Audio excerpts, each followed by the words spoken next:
حضور کی خدمت میں ایک خاتون کا تذکرہ کیا گیا کہ بندہ نواز صوم و صلات کی پابند ہے، لیکن اس کے رویے سے اس کا ہمسایہ اذیت میں ہے، تو فرمایا وہ عورت جہنمی ہے۔ آقا فرماتے ہیں گھر خریدنے سے پہلے ہمسایہ اور سفر کرنے سے پہلے ہم سفر دیکھ لیا کرو۔ اور حضرت علی رضی اللہ تعالیٰ عنہ کا قول ہے، آپ فرماتے ہیں 5 چیزیں سعادت مندی کی نشانیاں ہیں۔ بیوی موافق ہو، بھائی متقی ہو، بیٹے نیک ہوں، اور ان میں ایک فرمایا کہ اس کے پڑوسی اچھے ہوں، اور 5واں فرمایا کہ اس کا رزق اس کے اپنے شہر میں ہو۔ ہمسایہ دیوار کا ہے یا سرحد کا؟ اگر ہمسائے اچھے میسر نہ آئے تو زندگی عذاب ہو جاتی ہے، اور اگر کسی کو اچھے ہمسائے مل جائیں تو یہ بہت بڑی دولت ہے۔ ابو حمزہ ایک بہت بڑے محدث گزرے ہیں، اور ان کے بارے میں مشہور تھا، لوگ کہتے تھے کہ یہ نشہ بیچتے ہیں۔ وہ کوئی منشیات کا کام نہیں کرتے تھے، بلکہ جب وہ حدیث رسول بیان کرتے تو لوگوں پہ نشہ طاری ہو جاتا تھا۔ ابو حمزہ کا ہمسایہ اس کو بامر مجبوری مکان فروخت کرنا پڑا،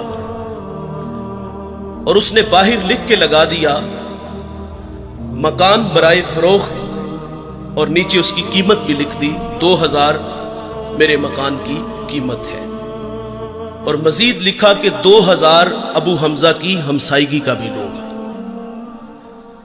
تو لوگوں کی ایک لمبی لائن لگ گئی تھی 4000 دینار دینے کے لیے، اور جب ابو حمزہ کو پتا چلا کہ میرا ہمسایہ مکان بیچ کر کے یہاں سے جا رہا ہے، تو آپ نے خادم کو 4000 دینار دیے اور فرمایا جلدی جاؤ اور یہ میرے ہمسائے کو دے آؤ، اور اس سے کہنا کہ یہ تو ویسے ہی رکھ لے لیکن مجھے چھوڑ کے نہ جانا۔ اچھا ہمسایہ بہت بڑی دولت ہے۔ حضور کی خدمت میں خاتون کا تذکرہ ہے، نمازیں بھی پڑھتی ہے، روزے بھی رکھتی ہے، لیکن زبان کا زہر کوبرا سانپ سے بھی زیادہ زہریلا ہے، تو فرمایا جہنمی ہے۔ اسی طرح ایک اور عورت کا تذکرہ ہوا، معمول کی نمازیں ہیں، معمول کے روزے ہیں، لیکن اس کے رویے سے اس کا ہمسایہ خوش ہے، تو میرے نبی فرماتے ہیں وہ عورت جنتی ہے۔ جنت کا معیار کیا ہے؟ میٹھے بول، اچھے اخلاق۔ امام منذری الترغیب والترہیب میں ایک روایت لائے ہیں، یہ 6 صدی کے محدث ہیں، حدیث کی معتبر کتاب ہے۔ حضور کی خدمت میں ایک جوان حاضر ہوا جس کا نام نامی اسم گرامی جابر بن سلیم تھا۔ حضور سے پہلی ملاقات تھی، اور اللہ نے اپنے محبوب کو یہ کمال بخشا تھا کہ آپ پہلی ہی ملاقات میں اپنا بنا لیتے تھے۔ ان کے بول بہاروں جیسے اور اصحاب ستاروں جیسے، مٹھیاں مٹھیاں بولیاں مدنی ڈول دیاں، کنا دے وچ رہندیاں مشری گول دیاں۔ میٹھی میٹھی باتیں سنی من میں اتر گئی، ایمان نصیب ہوا۔ جانے لگے تو حضور سے عرض کرتے ہیں آقا میرے دامن میں کچھ حکمت کے موتی ڈال دیجئے۔ جو ابھی ابھی ایمان لایا ہے اس کو حضور نبی رحمت صلی اللہ علیہ وسلم نے پہلی نصیحت کیا فرمائی؟ نماز پڑھا کرو، روزے رکھو، حج کے لیے نکلو، مال کے نصاب ہو تو زکات دو۔ جو ابھی ابھی ایمان لایا ہے اس کو سب سے پہلی نصیحت یہ ارشاد فرمائی، لا تسبن احدا فرمایا جابر کسی کو گالی نہ دینا، اس کو اخلاق سکھائے۔ اور آپ فرماتے پھر میں نے ساری زندگی کسی جانور کو بھی گالی نہیں دی۔ ہمارے بچے بولنا سیکھتے ہیں تو گالیاں سیکھتے ہیں۔ ہمارے گھر کا ماحول ایسا ہے، والد بچوں کو گالیاں دیتا ہے، اور وہ بچپن میں سیکھی گالیاں کل بڑے ہو کر وہ والد کو بھی گالی دیتا ہے۔ فرمایا کسی کو گالی نہ دینا، اور میرے نبی کا فرمان ہے مرغے کو گالی نہ دو۔ کیوں؟ فرمایا اس لیے کہ وہ تمہیں نماز کے لیے اٹھاتا ہے۔ یہاں رک کر کے ایک جملہ عرض کروں گا۔ فرمایا مرغے کو گالی نہ دو، وہ تمہیں نماز کے لیے اٹھاتا ہے۔ آج لوگ علماء کو گالیاں دیتے ہیں، جو لوگوں کو دین سکھاتے ہیں، جنہیں استنجا کرنے کا بھی پتہ نہیں نہ ہوتا، جو منہ میں آتا ہے وہ کہہ دیتا ہے۔ فرمایا پسو کو بھی گالی نہ دو۔ تعلیم تو یہ ہے کہ کسی پر لعنت بھی نہ کرو۔ سیدنا صدیق اکبر رضی اللہ تعالیٰ عنہ فرماتے ہیں ایک دن مجھے غلام پہ غصہ آ گیا اور میں نے اس پہ لعنت کر دی، تو نبی رحمت صلی اللہ علیہ وسلم فرماتے لعین وصدیقین کلا ورب الکعبہ، صدیق بھی ہو اور لعنت بھی کرے، رب کعبہ کی قسم ایسا ہرگز نہیں ہو سکتا۔ تو آپ جی میں شرمسار ہوئے اور اس غلام کو آپ نے کفارے کے طور پہ آزاد کر دیا۔ جابر کو حضور نے پہلی نصیحت فرمائی کہ کسی کو گالی نہ دینا۔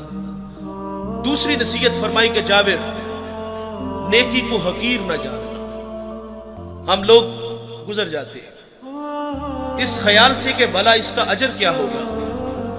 رحمت حق بہانہ می جویت، اللہ کی رحمت بندے کو بخشنے کے بہانے ڈھونڈتی ہے۔ ایک بہت بڑے محدث دنیا سے گئے، کسی کو خواب میں ملے تو پوچھا سنائے صاحب کیسے ہیں؟ کہا جنت کا باغ ہے قبر، آسودہ ہوں۔ تو اس نے عرض کی کہ آپ کا کون سا عمل آپ کی بخشش کا سبب بنا؟ تو کہا ایک چھوٹا سا عمل۔ کہا وہ کیا؟ انہوں نے بتایا کہ میں ایک دفعہ حدیث لکھنے بیٹھا، سیاہی میں قلم ڈبویا، باہر نکالا، لکھنے لگا کہ اس پہ ایک مکھی آ کے بیٹھ گئی۔ فرماتے میں نے اس خیال سے قلم کو روک لیا کہ یہ مخلوق خدا ہے، پیٹ کی پیاس بجھا لے میں پھر لکھ لوں گا۔ کہتے ہیں اللہ کو میری یہ ادا پسند آئی اور اللہ نے میری مغفرت فرما دی۔ جابر کو حضور نے ایک اور نصیحت فرمائی کہ جابر بن سلیم جس سے بھی ملو تو خندہ پیشانی سے ملو۔ ہم سٹیٹس کو باہر رکھتے ہیں، مذہبی لوگ ہیں ہم، غریب آدمی ٹائم لینے آ جائے تو ہم ٹائم بھی نہیں دیتے، کوئی مسئلہ پوچھنے آ جائے تو ہم مسئلہ بھی نہیں بتاتے۔ انتہائی معذرت سے کہوں گا، ایک بندہ ڈسٹرکٹ منڈی بہاولدین سے چلا ہے، ایک کراچی سے چلا ہے، ایک پنڈی سے ہی چلا ہے، وہ لمبا سفر کر کے ہمارے پاس آیا ہے اور اس کی حیثیت کو دیکھ کر تسبیح دے کے مسجد کی نکر میں بٹھا دیا جائے کہ یہاں بیٹھ کے وظیفہ کرو۔ دیکھیے ہم جب کسی کے ہاتھوں میں ہاتھ دیتے ہیں تو وظائف کی کوئی کمی نہیں ہوتی، 1.25 لاکھ مرتبہ پہلا کلمہ پڑھنا ہے، درود پڑھنا ہے، استغفار پڑھنا ہے۔ ایک وظیفہ ختم ہوتا ہے تو دوسرا ملتا ہے، وظائف کی تو کمی نہیں۔ وہ تو کوئی کندھا تلاش کرنے آیا تھا کہ جہاں سر رکھ کے وہ روئے، وہ من کا کوئی دکھڑا کہنے آیا تھا، لیکن اس کو نظر انداز کیوں کیا گیا کہ اس کے پاس صرف آنے جانے کا کرایہ ہے۔ وہ واصف علی واصف کہتے ہیں تسلیم کے بعد تحقیق گمراہی ہوتی ہے۔ اس نے تو دل سے اپنا کہا تھا اور وہ جو ہے وہ عقیدت میں بیٹھ کے وظیفے میں مشغول ہے، لیکن اچانک اس نے اپنی آنکھوں سے ایک منظر دیکھا کہ ایک کلف لگے کپڑوں میں آیا اور اس کے آگے پیچھے خدام ہے، اور وہ سیدھا حجرے میں چلا گیا اور اندر سے آواز سنتا ہے کہ آپ کسی کے ہاں پیغام بھیج دیتے تو میں خود ہی آ جاتا۔ بتائیے اگر یہ رویے ہمارے ہوئے تو لوگوں کو دین کہاں سے ملے گا؟ اور جو باہر بیٹھ کے وظیفے میں مشغول تھا اس کے دل پہ جو نشتر اور تیر چلے اس کا مداوع کس نے کرنا تھا؟ جس سے بھی ملو تو خندہ پیشانی سے ملو. آپ اپنے ملازم سے اس طرح بات کیا کرو جس طرح اپنے بیٹے سے بات کرتے ہو. میرے کریم آقا صلی اللہ علیہ وسلم عید کے دن عیدگاہ کی طرف تشریف لے کے جا رہے ہیں. سرے راہ کھلا میدان آیا. بچے عید کی خوشیوں میں مسرور تھے، لیکن ایک جانب عجیب تماشا تھا. ایک بچہ ہے، تن پہ جو پیرہن ہے وہ پھٹا ہوا ہے، آنکھیں نمناک ہیں. حضور گزرے کہ اس بچے کو دیکھا تو قدم رک گئے اور فرمایا بیٹے آپ کیوں رو رہے ہو؟ شاید کہ وہ حضور کو پہچان نہ سکا. عرض کرتا ہے کہ فلاں غزوے میں میرے والد حضور کے ساتھ تھے کہ شہید ہو گئے. میں یتیم ہو گیا، ماں بیوہ ہو گئی. ماں نے دوسرا نکاح کر لیا. ستیلے باپ نے میرے مال پہ قبضہ کر لیا اور مجھے دھکے دے کے گھر سے نکال دیا. تو آقا فرماتے ہیں بیٹے کیا تو اس بات پہ راضی نہیں کہ محمد تیرے باپ لگے، عائشہ تیری ماں لگے، فاطمہ تیری بہن لگے، علی تیرے چچا لگے اور حسن و حسین تیرے بھائی لگے. وہ بچہ کہتا ہے اگر یہ سارے رشتے میرے ہیں تو مجھے اور چاہیے بھی کیا. حضور عیدگاہ نہیں گئے، اس بیٹے کو لیا گھر تشریف لے آئی، اس کو کھانا دیا، لباس دیا، پھر انگلی تھامی اور عیدگاہ کی طرف تشریف لائے. سرے راہ جب کھلا میدان آیا نا تو وہی بچے جو عید کی خوشیوں میں مسرور تھے اور اس کے تن پر قیمتی لباس دیکھا اور اب نبی رحمت صلی اللہ علیہ وسلم کی انگلی تھام کے عیدگاہ کی طرف جا رہا تھا تو پھٹی نگاہوں سے دیکھ کے کسی نے کہہ دیا بھائی جان ابھی تو رو رہے تھے. اب فخر سے کہتا ہے میں بھوکا تھا مجھے کھانا ملا، میں ننگا تھا مجھے لباس ملا، میں یتیم تھا مجھے ابو جی محمد ملے، عائشہ ماں ملی، فاطمہ بہن ملی، علی چچا ملے، حسن و حسین بھائی ملے. وہ کہتا ہے اب بھی میں رہوں. جس سے بھی ملو تو خندہ پیشانی سے. امام راضی ایک یتیم کا تذکرہ کرتے ہیں. جب اس کا والد دنیا سے چلا گیا تو ماں کے تن پہ جو قمیض تھی وہ جگہ جگہ سے پھٹی ہوئی تھی. ماں سے کہتا ہے ماں اگر رخصت دو تو چچا سے آپ کے لیے قمیض نہ لے آؤں. ماں نے کہا بیٹے تو عرب کی روایت سے واقف نہیں، تیرا چچا تجھے قمیض نہیں دے گا دھکے دے گا. بچپنے کی معصومیت تھی کہ محبت میں ماں سے الجھ بیٹھا. کہتا ہے ماں کیوں نہیں دے گا، میرے والد کا بھائی ہے، بہت سارے حق بنتے ہیں. جب ضد بڑی تو ماں نے اجازت دے دی. یہ بچہ چچا کے دروازے میں آیا، دستک دی. چچا کے بیٹے باہر آئے اور یہ ان سے باتیں کرنے لگا. اس نے کیا کہا ہوگا کہ چلو باہر کھیلنے چلتے ہیں، یا کوئی کل کا پروگرام بنانے گیا تھا. نہیں دوستو، وہ کیا کسی مفکر نے کہا تھا کہ غریب کی جوانی جنگل کا پھول اور سردیوں کی چاندنی یوں ہی بیکار جاتی ہے. غریب کو تو جوانی میں بال سنوارنے کا بھی موقع نہیں ملتا.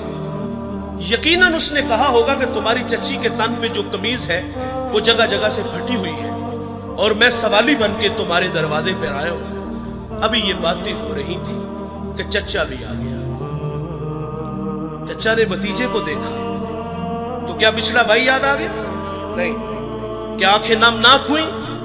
نہیں. کیا دل میں کوئی گداز اترا؟ نہیں دوستو. کیا شفقت کے لیے اس نے بازو پھیلائے؟ نہیں میرے بھائی. اس نے اپنے بچوں کو کمرے میں بھیجا اور یتیم کو دھکا دیتے ہوئے کہتا ہے منحوس پلٹ جا، کہیں تیری نحوست کی وجہ سے میرے بچے یتیم نہ ہو جائیں. آپ گینا دل ٹوٹ گیا، آنکھوں سے آنسو بہ نکلے. آقا فرماتے جب یتیم روتا ہے تو اللہ کا عرش بھی کانپ اٹھتا ہے. یہ دکھتا ہوا دل لے کے واپس پلٹا. سرے راہ حضور کے غلام سے ملاقات ہوئی. اس نے کہا بچے کیوں رو رہے ہو؟ کسی نے مارا؟ کسی نے دل دکھایا؟ کہا ہاں مجھے عرب کی تلخ ہواؤں نے رلا دیا. میں یتیم ہوں، دھکے کھا کے آیا ہوں۔ تو کہا بیٹے گھبرا نہیں، اس دنیا میں وہ آ گیا ہے جو دکھیوں کے دکھ بانٹتا ہے، جو بے سہاروں کو سہارا دیتا ہے، وہ نبیوں میں رحمت لقب پانے والا، مرادیں غریبوں کی بھر لانے والا، وہ اپنے پراؤں کا غم کھانے والا، مصیبت میں غیروں کے کام آنے والا۔ کہا میرے نبی محمد دنیا میں جلوہ گر ہو چکے ہیں، اس وقت حرم میں بیٹھے ہیں، جاؤ جو مانگو گے وہ عطا کریں گے۔ یہ بچہ گھر آیا، ماں نے کہا بیٹے تجھے منع کیا تھا۔ کہا ماں تو نے سچ کہا، لیکن ماں عرب کا معاشرہ ابھی اتنا بھی بے رحم نہیں ہوا۔ سنا ہے ماں ایک ایسا ہے جو جھڑکتا نہیں، ایک ایسا ہے جو جھولی بھرتا ہے۔ ماں کہتی بیٹے وہ کون ہے؟ اس نے کہا زمانہ اس کو محمد صلی اللہ علیہ وسلم کے نام سے جانتا ہے۔ جب حضور کا نام سنا تو ماں چونک سی جاتی ہے۔ کہا بیٹے نہیں جانے دوں گی۔ کہا ماں کیوں نہیں جانے دو گی؟ تو والدہ کہتی سنا ہے جو اس سے ملتا ہے وہ اپنی باتیں بھول جاتا ہے اور اس کے دین دھرم کو قبول کرتا ہے۔ اس نے کہا ماں میں نے قمیض لینی ہے، دے دے گے ٹھیک، نہیں تو لوٹ آؤں گا۔ یہ بچہ حضور کی خدمت میں حاضر ہوا۔ اس پہ کچھ تقاضے بنتے تھے، مانگنے کے کچھ آداب ہوتے ہیں نا۔ سائل ہمارے دروازوں پر بھی آتے ہیں اور کیا کچھ نہیں ہمیں کہتے، سیٹھ صاحب، شیخ صاحب، مولانا صاحب، کاروبار کے لیے دعائیں، بچوں کو دعائیں، پھر مٹھی آٹا یا 2 آنے ملتے ہیں۔ اس بچے پہ تقاضا بنتا تھا پہلے یتیمی کا داغ دکھاتا، پھر اپنوں کے رویے بتاتا، پھر سرے راہ ملنے والے حضور کے غلام کی کہانی چھیڑتا کہ میں نے سنا ہے آپ کے بارے میں، آپ بڑے رحیم ہو، بڑے کریم ہو، مہربان ہو، جو مانگو عطا کرتے ہو۔ اتنا تو حق بنتا تھا، لیکن دوستو اس بچے نے کوئی ایسی بات نہیں کی۔ اس نے آگے کہا جناب والا میں نے آپ کے دین کو قبول نہیں کرنا، میں آپ سے ایک قمیض لینے آیا ہوں، میری ماں کے تن پہ جو قمیض ہے وہ جگہ جگہ سے پھٹی ہوئی ہے۔ حضور ناراض نہیں ہوتے، قمیض کے بٹن کھولتے ہیں، اتارتے ہیں اور اس یتیم کو عطا فرما دیتے ہیں، اور پھر یوں بازو پھیلا کے فرمایا آجو بیٹے میں محمد کے سینے سے لگ جاؤں، جس سے بھی ملو تو خندہ پیشانی سے ملو۔ جابر بن سلیم رضی اللہ تعالیٰ عنہ فرماتے ہیں حضور نے مجھے ایک اور نصیحت ارشاد فرمائی۔ جابر بن سلیم کسی کو شرمندہ نہ کرنا، یہ بھی اخلاق سے گری ہوئی بات ہے اور ہم قدم قدم پہ کرتے ہیں۔ دیکھیں بھائی انسان کی فطرت میں بھول جانا ہے۔ کوئی بندہ مرنے سے پہلے آ جائے، ہاتھ جوڑ کے کہہ دے کہ یا اللہ آج کے بعد گناہ نہیں کروں گا، یہ اس کا وعدہ ہے کہ جو میری چوکھٹ پہ 2 آنسو لے آتا ہے میں اس کے گناہ کو لوح محفوظ سے مٹا دیتا ہوں۔ ہم تو مائل بکرم ہے کوئی سائل ہی نہیں، راہ دکھلائیں کسے کوئی رہروے منزل ہی نہیں۔ جو گناہ چھوڑ دیتے ہیں عادت باری تعالیٰ ہے، وہ ان کے گناہوں کو معاف کر دیتا ہے۔ بنی اسرائیل میں ایک جوان تھا جس کا نام کفل ہے۔ کفل کسی شریف آدمی کا نام نہیں، بہت بڑا بدماش ہے، اور اس کی بدماشی کیا ہے، وہ غریبوں کی بیٹیوں کو لوٹتا تھا۔ ایک دفعہ اس نے 60 دینار میں کسی مجبور بیٹی کو خریدا، خلوت میں اس کے پاس گیا، دیکھا تو وہ رو رہی تھی۔ کفل سمجھتا تھا کہ میرے پہلو میں آنے والی ہر بیٹی بے غیرت ہوتی ہے، لیکن یہاں برستے آنسو دیکھے تو قدم رک گئے۔ سوال کرتے کہ کیوں رو رہی ہو؟ اس نے کہا کفل میں شوق سے نہیں آئی، مجھے بھوک تیرے تک کھینچ لائی ہے، مجھے غربت تیرے تک کھینچ لائی ہے۔ یہاں ایک جملہ عرض کروں گا، جب مالدار لوگ، جب سرمایہ دار لوگ، جب وڈیرے لوگ غریبوں کا حق نہیں نہ دیتے تو پھر غریبوں کی بیٹیاں نیلام ہو جاتی ہیں۔ یہ ڈائمنڈ منڈیاں، یہ بازار حسن، یہ کوٹھے، یہ کنجریاں اس وقت بنتی ہیں جب ہم ان کا حق نہیں دیتے۔ آج فخر ہے کہ بہت بڑے جگیردار ہیں، بہت بڑے زمیندار ہیں، تجوریاں خزانوں سے بھری ہوئی ہیں، اور ان کے ہم نے منہ بھی کھولے ہیں، پیسہ پانی کی طرح بہاتے ہیں، معاشرے میں ہم دریا دل مشہور ہے، لیکن دولت کہاں لٹاتے ہیں؟ جہاں نفس کو حظ ملتا ہے۔ میں ایک دیہاتی ہوں، ہمارے دیہاتوں میں میلے ٹھیلے کا ماحول ہوتا ہے، کتوں کی لڑائی آئی تو 50,000 وہاں دے دیا، کرکٹ میچ آیا تو 1,00,000 کا انعام وہاں دے دیا۔ جہاں نفس کو حظ ملا ہم نے دولت کا منہ وہاں کھولا، اور جہاں دولت لٹانے سے رب راضی ہوتا ہے، اس کی رحمتیں برستی ہیں، وہاں غفلت کی پٹی۔ وہ کیا کسی شاعر نے کہا تھا کہ دیکھا ہے میں نے شہر میں کوڑے کے ڈھیر پر 2 بچے لڑ رہے تھے فقط ایک بیر پر، فصلوں کو کاٹتے کچھ ٹوٹی چوڑیاں، کچھ بک گئی ہیں دوستو گندم کے سیر پر، اور گندم امیر شہر کی ہوتی رہی خراب، بیٹی مگر غریب کی فاقوں سے مر گئی۔ اور محسن نقوی کہتا ہے محسن یہ غریب لوگ بھی تنکوں کا ڈھیر ہوا کرتے ہیں، کبھی پانی میں بہ گئے تو کبھی ملبے میں دب گئے۔ اور اللہ نے آپ کو دولت سے نوازا ہے، دولت وہاں جہاں دولت لٹانے سے رب راضی ہوتا ہے، اس کی رحمتیں برستی ہیں۔ ہمارے گجرانوالہ دھلا چوک میں ایک بوڑھا دن دہاڑے آٹے کا تھیلا اٹھا کے دوڑ لگاتا ہے، نحیف تھا، 2 قدم چلا کہ لوگوں نے پکڑا اور خوب زد و کوب کیا، اور بعد میں سوال کیا کہ بوڑھے یہ جرت کیوں کی؟ تو وہ بوڑھا رونے لگا، وہ کہتا ہے 1 ہفتہ ہو گیا مجھے اس چوک میں آ کے کھڑا ہوتا ہوں مزدوری کے لیے، اور مجھے بوڑھا سمجھ کے لوگ چھوڑ کے چلے جاتے ہیں، ہفتہ ہو گئے بچے بھوک سے مر رہے ہیں، آج ان کی بھوک دیکھی نہیں گئی تو چوری پہ جو ہے وہ آمادہ ہوا، اور دولت یہاں لٹاؤ۔ یہ نوائے وقت میں ایک خبر چھپی تھی، کمالیہ کی بیٹی وہ شادی کے قابل تھی، ایک رشتہ ملا، ادھر سے بارات آ رہی ہے، ادھر بیٹی والے تیاریوں میں تھے، ہمسائیگی میں سے کسی نے شرارت کی کہ جس کے گھر میں آ رہے ہو وہ اپنی بیٹی کو چند جوڑوں کے سوا اور کچھ بھی نہیں دے سکتا، بارات وہیں سے واپس چلی گئی تھی۔ بتاؤ اس بیٹی کے دل پہ جو کچوکے اور زخم لگے تھے اس کا مداوع کس نے کرنا تھا؟ چاندی اتر آئی بیٹیوں کے بالوں میں، مفلس کو پھر امید ہے کہ بارات آئے گی، اور کتاب زیست کا ایک اور باب بیت گیا، جہیز بن نہ سکا اور شباب بیت گیا۔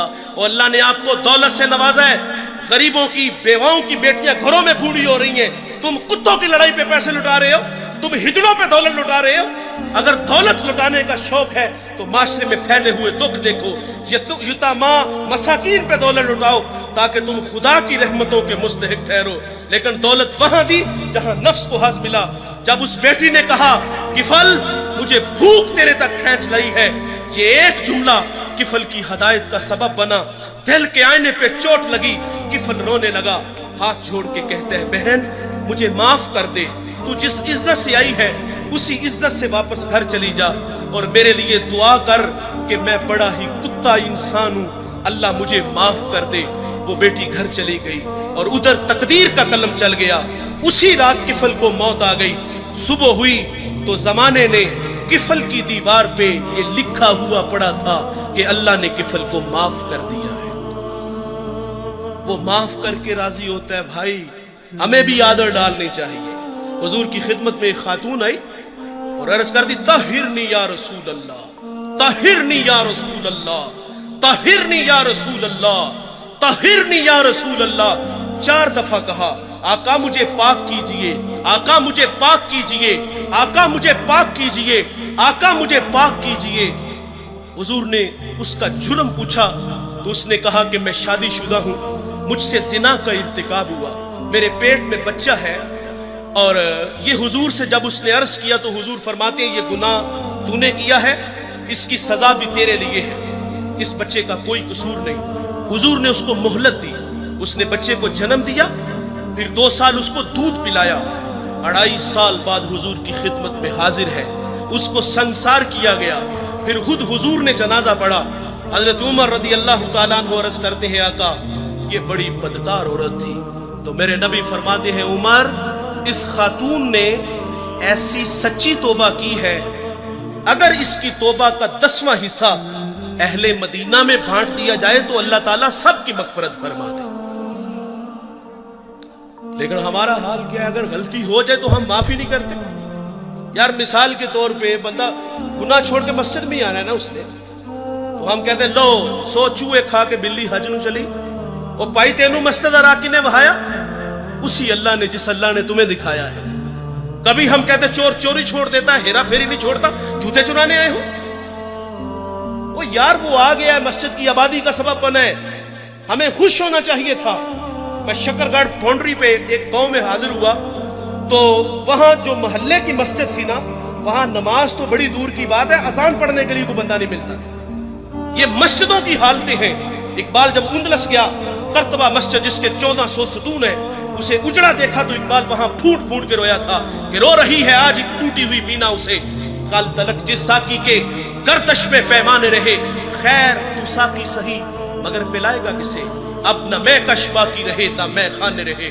اقبال کہتا ہے وائز قوم کی وہ پختہ خیالی نہ رہی، برق طبعی نہ رہی، شعلہ مکالی نہ رہی، رہ گئی رسم آذاں روح بلالی نہ رہی، فلسفہ رہ گیا تلقین غزالی نہ رہی، اور مسجد مرثیہ خواہ ہے کہ نمازی نہ رہے، یعنی صاحب اوصاف وہ حجازی نہ رہے. اللہ کے گھر تو ویران ہے، اگر کسی کی پیشانی میں سجدوں کا نور ٹپک رہا ہے، وہ اللہ کے گھر میں حاضر ہے، ہمیں تو خوش ہونا چاہیے تھا، لیکن ہم شرمندہ کرتے ہیں.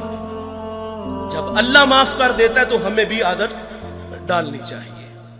علامہ سعدی لکھتے ہیں، شارح مسلم مفسر قرآن، ایک بوڑھے کا تذکرہ کرتے، وہ ہر سال حج کے لیے جاتا تھا. ایک دفعہ کسی نوجوان کو ان کے ساتھ جانے کا اتفاق ہوا. اللہ کے گھر میں پہنچے تو بوڑھے نے لبیک کہا. عاطف سے آواز آئی لا لبیک، کہ بوڑھے تیرا کوئی حج نہیں. جو ساتھ نوجوان تھا وہ چونک سا گیا. اس نے کہا بابا جی آواز نہیں سنی؟ تو کہا بیٹے یہ آواز میں 70 سال سے سن رہا ہوں. تو وہ جوان کہتا ہے کہ بابا جی آپ پھر بھی آتے ہو؟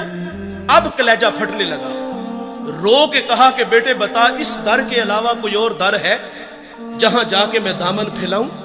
بس اتنا کہنا تھا کہ رحمت خدا بندی جوش میں آئی. عاطف سے آواز آتی ہے کہ جا بوڑھے، ہم نے تیرے 70 کے 70 حج قبول کر لیے. وہ معاف کرتا ہے بھائی، ہمیں بھی آدر ڈالنا چاہیے. کسی کو فرمائے شرمندہ نہ کرو. نبی رحمت صلی اللہ علیہ وسلم کی اقتداء میں صحابہ نماز کے لیے کھڑے ہیں. بالکل جماعت کا ٹائم تھا کہ کسی کی ہوا خارج ہو گئی. جماعت کا وقت ہے، ظاہر ہے وہ فوری اٹھے گا اور جا کے وضو بنائے گا. جو وہاں سے نکل کر وضو کے لیے جائے گا سبکی تو محسوس کرے گا نا، شرمندہ تو ہوگا نا. لیکن دیکھیے بھائی، حضرت عبداللہ ابن عباس رضی اللہ تعالیٰ عنہ حضور سے اسی وقت عرض کرتے ہیں کہ حضور اگر اجازت ہو تو ہم سب جا کے وضو نہ کریں. اللہ اکبر. میرے نبی فرماتے ہیں بہت اچھے. وہ سارے اٹھ کے گئے اور وضو بنا کے آئے. اب کیا خبر کہ کس کی ہوا خارج ہوئی؟ تو شرمندگی سے بچایا.